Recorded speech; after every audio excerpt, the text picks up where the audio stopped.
ধনিয়া পাতা দিয়ে দিলাম, গরম মশলা গুঁড়ো দিলাম। আজকে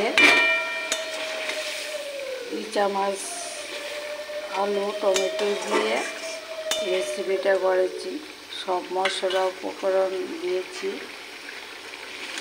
জিরা বাটা, ধনিয়া বাটা, আদা বাটা, রসুন থেতো, হলুদ আর নুন কমন। এই যে দেখো, আজকে আলু টমেটো চিংড়ি মাছ দিয়ে রেসিপিটা করেছি। বেশি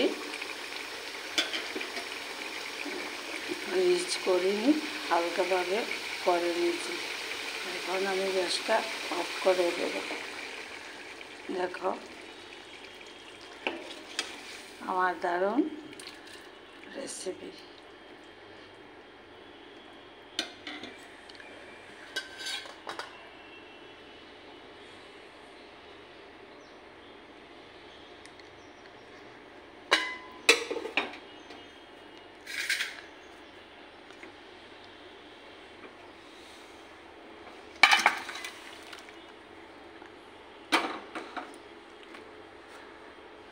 বাটিতে